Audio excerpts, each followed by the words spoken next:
Hey guys, Marco here from Aviator Life CES. Welcome back to the channel. And today we will continue reviewing the fire protection system for the Boeing 737-800 NG. And we're going to start talking about QRH and abnormals. Today we're going to talk about three non-normal checklists. We'll start with the APU fire, and then engine fire on the ground, and then engine fire, engine severe damage, or separation non-normal checklist. So I'm using the Microsoft Flight Simulator with the PMDG version. I hope you guys like it. I'm trying to do my best. I don't have the joke. I don't have the throttle quadrant, and so it's kind of hard to control the thing sometimes. But I'm trying my best with the keyboard here. Um, Something else I want to say. Remember, always follow your SOPs. Always follow the most updated information. These videos are for reference only. And there are a few things that I'm not mentioning while I do the non-normal checklist, just to save time and just to try to show you the steps for the non-normal checklist. Remember, every emergency, you probably have to call for a mayday when you have time. Always follow the principle, the aviate, navigate, communicate. Okay, so let's start. I hope you guys like it. Okay, we'll start talking about the APU fire. And to the left hand side, you can see the APU fire non-normal checklist. And let's go through it before we actually see it in the sim. The condition that a fire is detected in the APU. We have memory items for this checklist. APU fire switch will confirm, pull, rotate to the stop and hold for 1 second. APU switch off. Those are the memory items. And then the checklist continues and give us a couple of options. The first one says the APU fire switch extinguishes. That's the end of the checklist. And the other option is the APU fire switch stays illuminated. We have to plan to land at the nearest suitable airport. If the APU fire happens on the ground, we'll follow the checklist exactly the same way. The only thing is that the fire is not extinguished. We'll probably have to plan for an evacuation. And on the ground, we have ATC, we have fire brigade. They can help us to make the decision of evacuating or not. Let's talk about what we're going to see when we have an APU fire. We're going to see the APU fire switch illuminating, fire warning, master caution lights illuminating, and we will hear the bell. There we are. We'll complete the memory items. APU fire switch, confirm, pull, rotate for 1 second, APU off. Okay, memory items are completed. And then we will continue with the checklist as we explained before. Okay, now we're going to talk about the engine fire on the ground non-normal checklist. And while we wait for the condition to happen, we can read the checklist. It says condition one or more of these occur on the ground. An engine fire is observed, engine fire warning.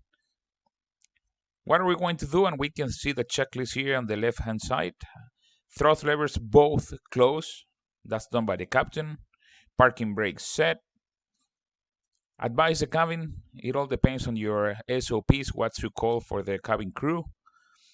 Engine start lever affected engine cut off. Engine fire switch affected engine pull. To manually unlock the engine fire switch, press the override and pull. Engine fire switch affected engine rotate to the stop and hold for 1 second. And now we choose one. Evacuation is needed, evacuation is not needed. So let's wait for the condition to happen here. Okay, here we have the condition. So once we get this, thrust levers both closed, parking brakes set, advise the cabin, engine start lever affected engine, left engine cut off, engine fire switch affected engine pull, we'll pull it. To manually unlock the engine fire switch, press the override and pull. Engine fire switch rotate to stop and hold for 1 second. Okay, once that's done, We'll go again. Evacuation is needed. In this case, engine fire is out. So we don't really need an evacuation now. So we select evacuation is not needed. We advise the cabin and we advise ATC. So that's how we complete the engine fire on the ground normal checklist.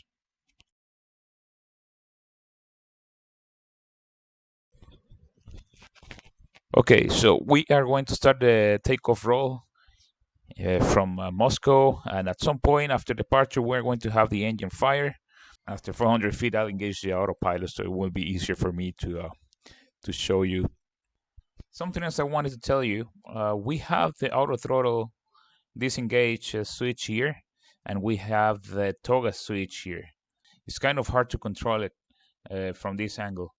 In order to disengage the auto throttle, I'll do it from the switch here.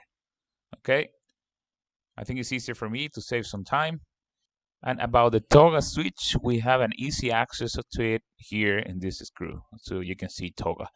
So I will be pressing that one. It's easier for me to do it. All right, so let's advance the thrust lever to 40%. Here we go.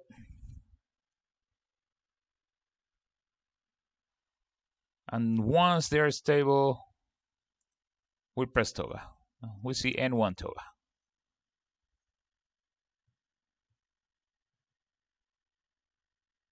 I'll try to go easy in the joke here.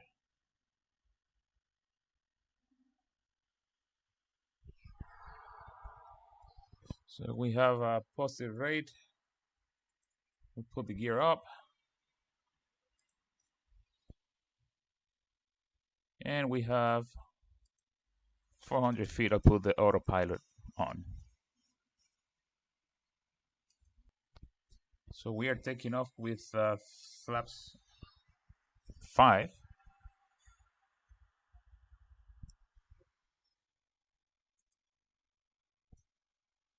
Flap 1.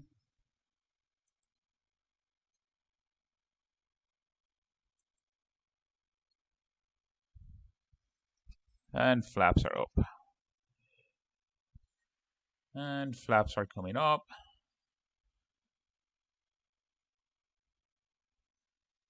We have flaps up, no lights. So we'll do the flow. Engine bleeds on.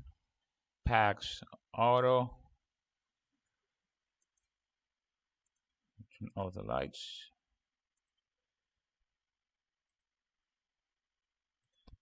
Off and off.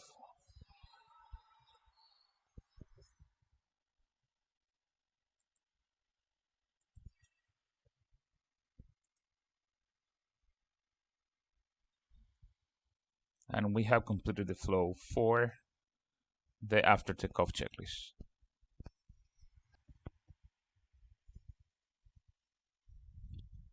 So now the after takeoff checklist has been completed, and we'll just wait for the engine fire to come. We'll see.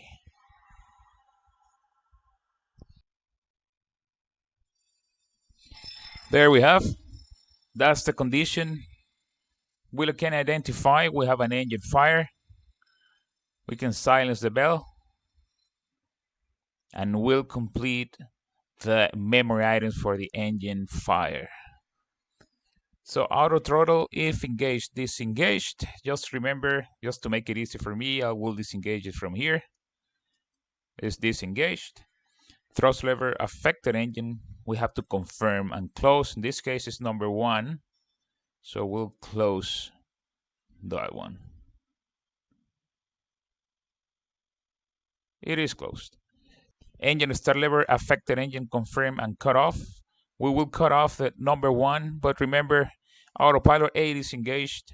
Once we cut off the engine, the autopilot A will disengage. So just transfer to autopilot B, and that way the autopilot will stay engaged. All right.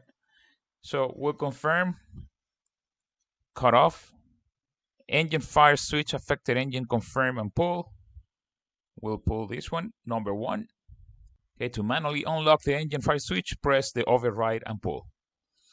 If the engine fire switch or engine overheat light is illuminated and you can see it's still illuminated. Engine fire switch, rotate to stop and hold for 1 second.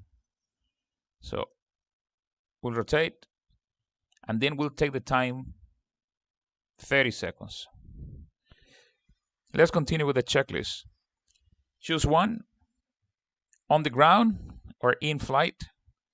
So we are in flight. We're going to do it in flight. And before we continue, just let me trim the airplane a little bit. Okay. So we are in flight. If after 30 seconds the engine fire switch or engine overheat light stays illuminated, in this case, as you can see, it's not illuminated, so that means that the fire is out. So we need to choose one. High A-frame vibration, of course, and continues after the engine is shut down. And not really, so it's the second option for us. The vibration does not occur and does not continue. Isolation valve switch close. So we will close the isolation valve here. Pack switch affected side off is the left one. We'll select pack off. And this step causes the operating pack to regulate to high flow in flight with the flaps up. APU bleeder switch off. It is off. And then we choose one. Is the APU available for start or is not available for start? In this case, it's available, so we can start the APU. The APU is now running. You can see the gen off bus light on. So we can select the APU gen switch on the affected side on. That's on. You can see the source of light extinguishing because now we have the APU feeding the left side. Balance fuel as needed. Let's see how that fuel is looking for us. Okay, it's looking pretty balanced, so that's good. Transponder mode selector TA only, and this prevents client commands which can exceed single engine performance capability. Isolation valve switch after the fire has been extinguished to auto. So we'll put the isolation back to auto. And then we'll plan to land at the nearest suitable airport. Note, do not use FMC performance predictions. And we have to go to the one engine inoperative landing checklist.